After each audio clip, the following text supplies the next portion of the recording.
It's Quebec's podcast on the Canada's Podcast Network. Donc, bonjour, ici Sandra Cinq-Mars qui vous présente le Canada's Podcast. Le podcast, dans le fond, la version du podcast au Québec.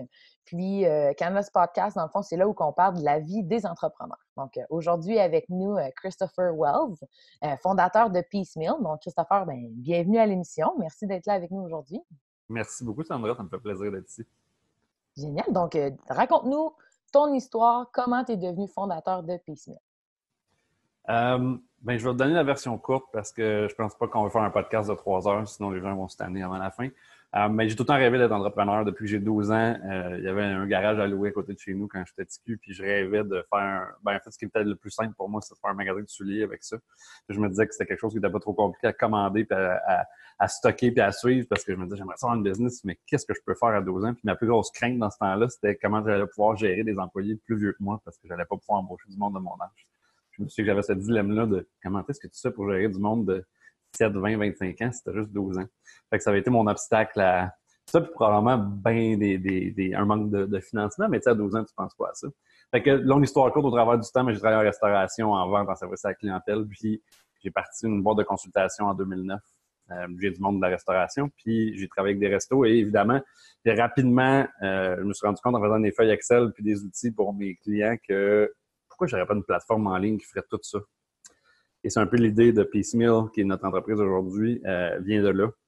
Et j'ai passé des années à essayer de trouver une équipe ou des programmeurs ou des gens avec qui travailler. Puis je continue à faire la consultation. 3 provinces, j'ai eu 125 clients, Québec, Nouveau-Brunswick, Ontario. Je me suis promené, je fais de la formation pour des organismes gouvernementaux puis tout ça. Fait que, tu sais, je travaillais tout le temps à mon compte, mais soit pour mes clients, soit pour, je travaillais pour diffuser des formations pour la SAQ, le secteur acheté au Québec. Fait que, je suis promené beaucoup, mais j'avais tout le temps l'idée de cet outil-là en tête qui me revenait, qui pourrait automatiser beaucoup de tâches. Parce qu'en restauration, on aime bien ça, triper avec nos clients, mais la partie admin, c'est souvent pour ça qu'il y a bien des restaurants qui font faillite, qui ferment. Et je peux vous le confirmer avec tous les clients avec lesquels j'ai travaillé. La majorité des restaurants font pas de cash, ou pas d'argent, ou très peu.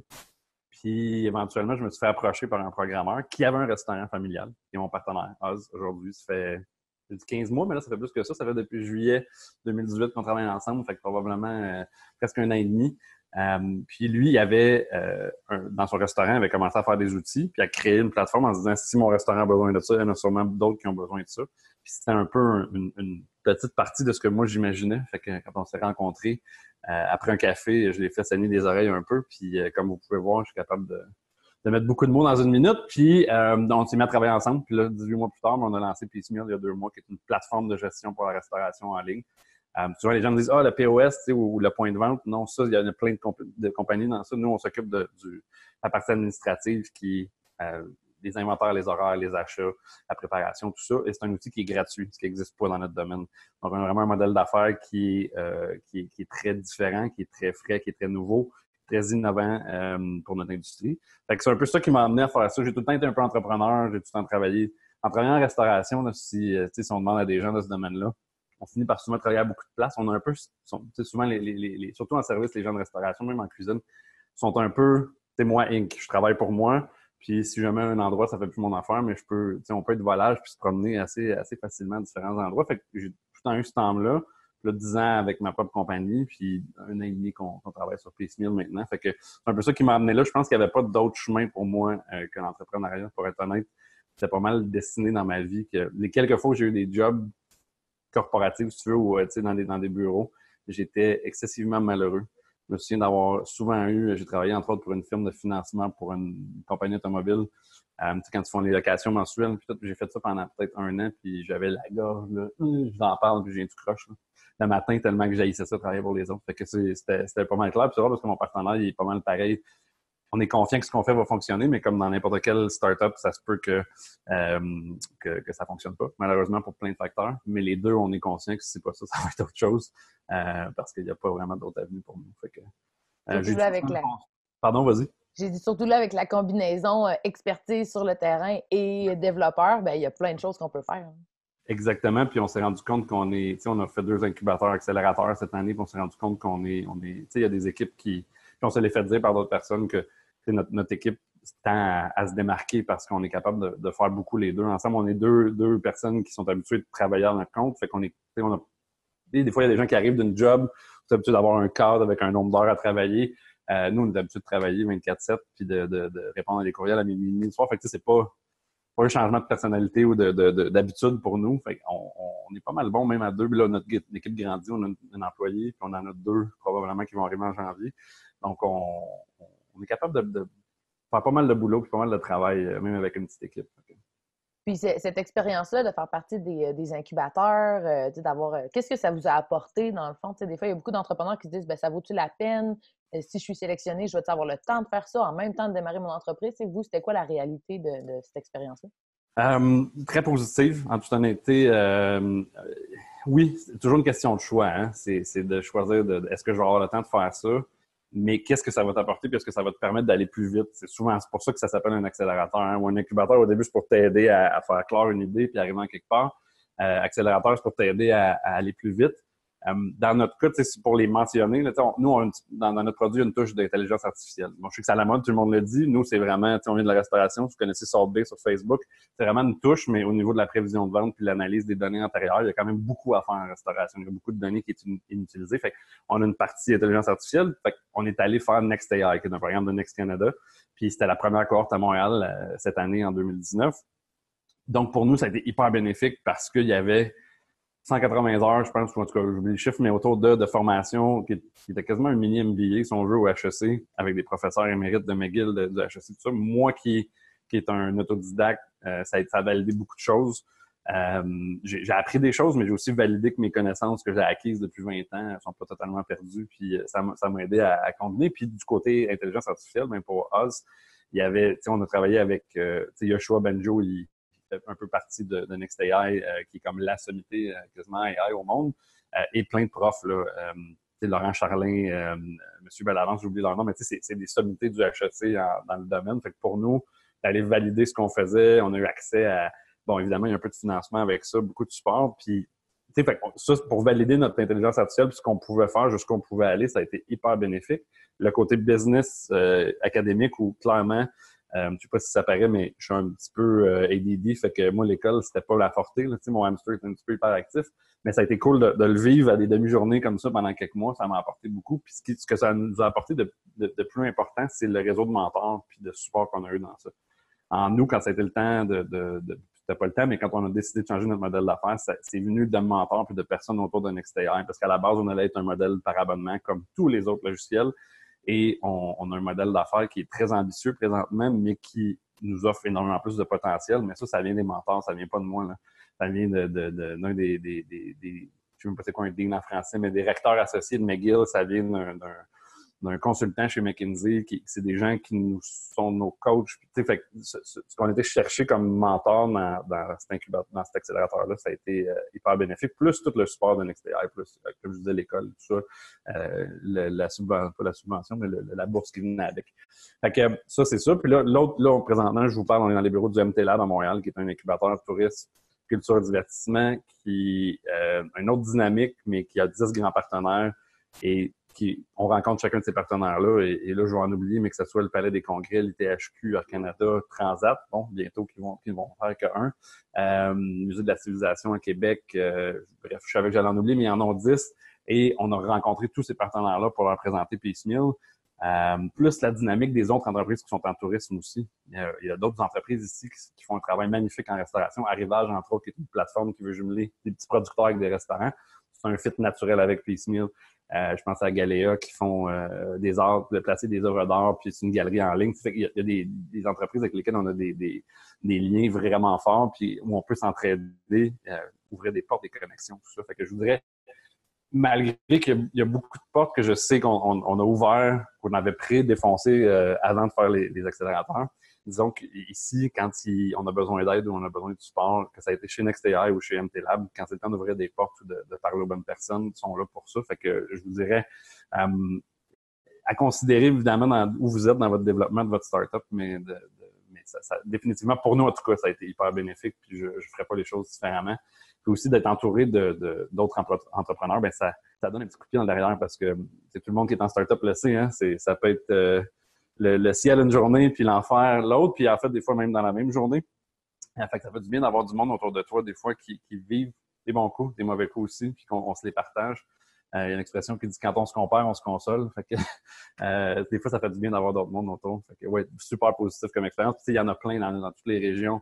Je pense que tout est sur la Rive-Nord, mais il y en a à Québec, il y en a à Montréal, il y a même à Shawinigan, il y en a un super beau, un accélérateur, il y en a à Sherbrooke. Toutes les régions du Québec en ont maintenant. Puis ces gens-là sont là pour le succès des startups. Fait que je pense que c'est on ne peut plus positif. Génial. Puis tu as aussi évoqué dans ton expérience la vision de ton entreprise. C'est quoi la vision que tu as de ta vie d'entrepreneur, de ta vie de fondateur et pour ton entreprise, dans le fond, dans les prochaines années? De devenir un des 5 mots qui viennent en tête aux gens quand ils pensent à une compagnie de restauration.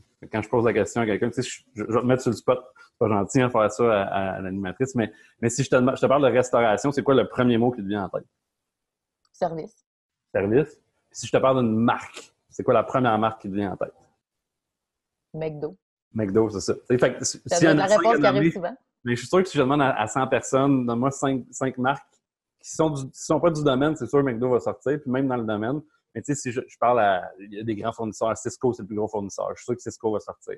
À Montréal, Lightspeed, qui est en bourse, qui est un système de points de vente, puis qui a une belle visibilité. Et ils ont un super beau succès en entrée de bourse cette année. Il y en a plein d'autres. Mais tu sais, il y a 5 mots, je suis sûr qu'ils vont revenir régulièrement. Ben, mon but, c'est que dans 5 ans, Piecemeal soit un de ces 5 mots-là. Puis je pense qu'on a un modèle d'affaires, un plan pour y arriver qui va nous amener là.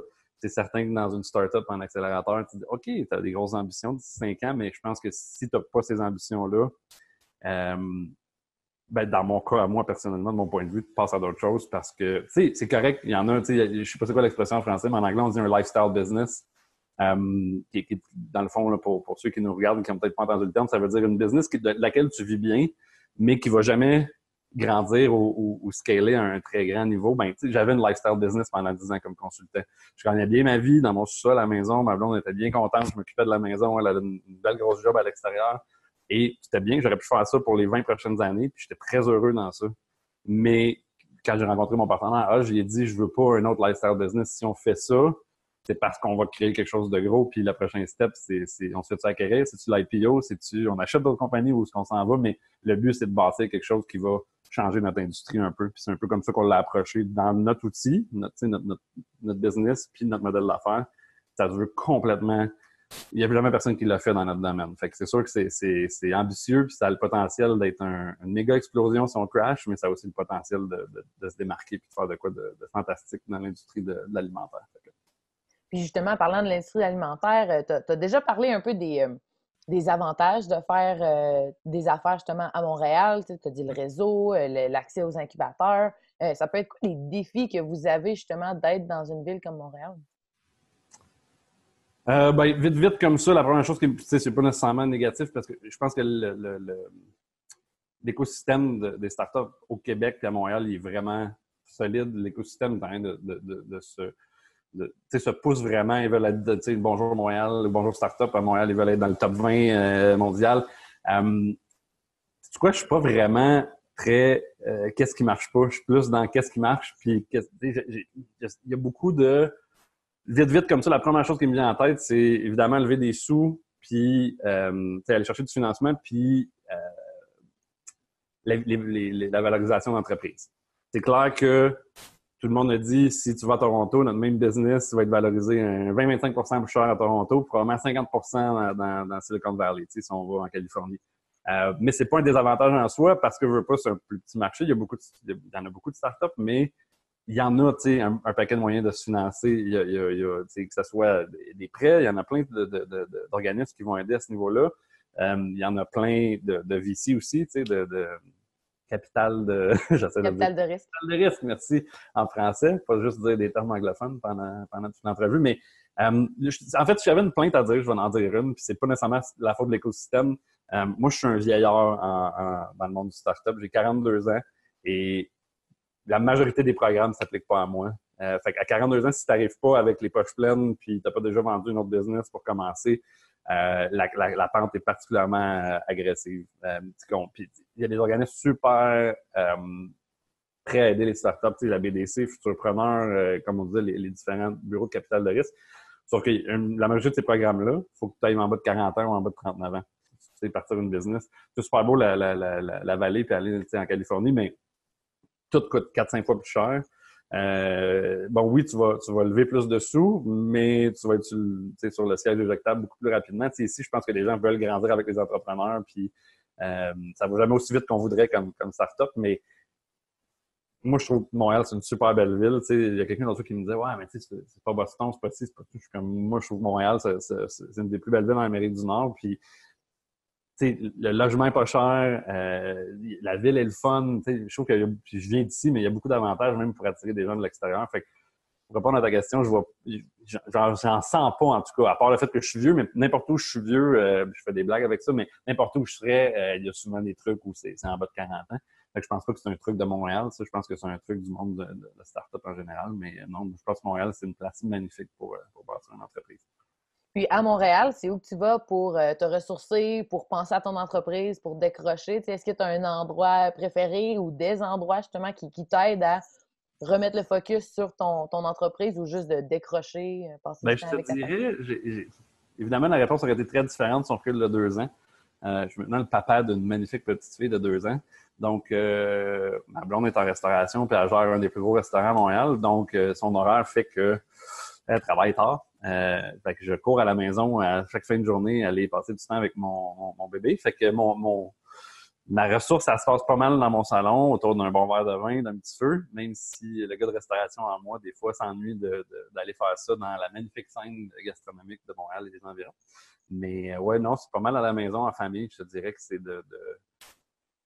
d'avoir un bébé de 2 ans, je dis bébé, elle dirait qu'elle est une grande fille, là, mais ça rappelle beaucoup ce qui est important. Moi, ça m'a aidé beaucoup. Parce que, comme je disais tantôt, on est choyé, tu sais, j'ai une belle carrière avant de commencer notre Piecemeal.